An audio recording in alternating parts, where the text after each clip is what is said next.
Well, now, you might have thought we'd learn a lesson after the Indians lost 2 starting pitchers in September and still made it to the Game 7 of the World Series, or when they impossibly won 22 straight the next season. But neither stopped us from looking at the Twins' 11-game lead and declaring it insurmountable, or at least me. That lead is now down to 7.5, and while still healthy, the way the Indians have gone about cutting into it suggests a pennant race could lie ahead.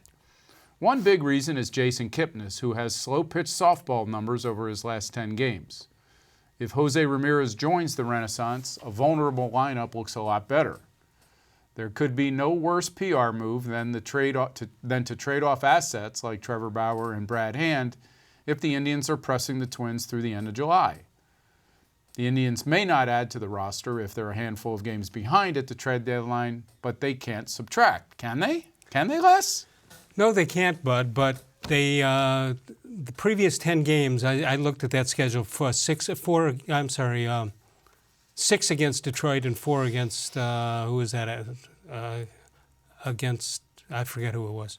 Oh, they played Texas prior to that. Oh, Texas, they had 4 on the road. Yeah. And I said if they win 8 of 10, they're right back in the hunt because I assumed Minnesota was not going to go 8 and 10, and that's exactly what's happened. Someone who looks a lot like you and sits in that seat Yep. has said that historically this ownership does not add to the team if they're 5 games behind. Correct. They need to be 5 games ahead. Or 3.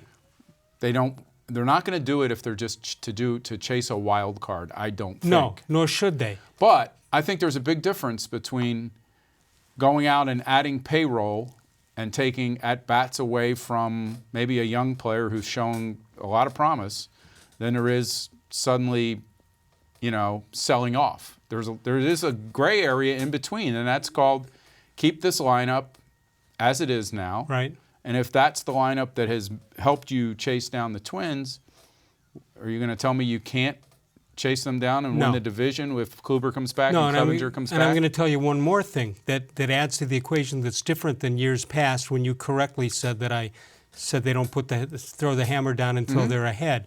And that is if they thought and the audience is probably tired of hearing it because I think I've said it every night for the last week, that if you thought Minnesota wasn't ready, and nobody really thought they were ready, they just got unbelievable hitting, right? Mm-hmm.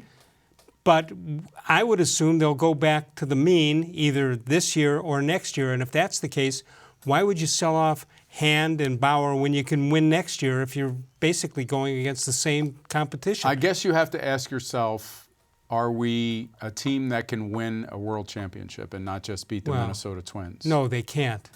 So, but I don't know why that's the question. Well, why because wouldn't it while be the I question? while I say no, they can't, I'm also saying, yeah, but unlike basketball or football, where the bottom teams in the playoffs could win, probably couldn't win, baseball could. Yeah, but do you keep everything the same and pass up what could be franchise-enriching deals for Brad Hand and Trevor-Bauer to say, well, anything can happen in the playoffs? I mean, I don't know that you do that. You have to see. Are you saying, I think you have to see the components that you were counting on to win a division and to go deep into October.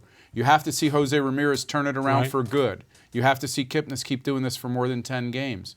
You have to see Clevinger come back and Kluber come back and show that they're... What, because the Columbus trio can't keep doing it? I don't think. I don't would think you they bet? can either. Yeah, would you bet on them? Would you bet on Jake Bauers? No, but I would say... Mercado, Bobby Bradley? But I think I would say Plesac. Maybe.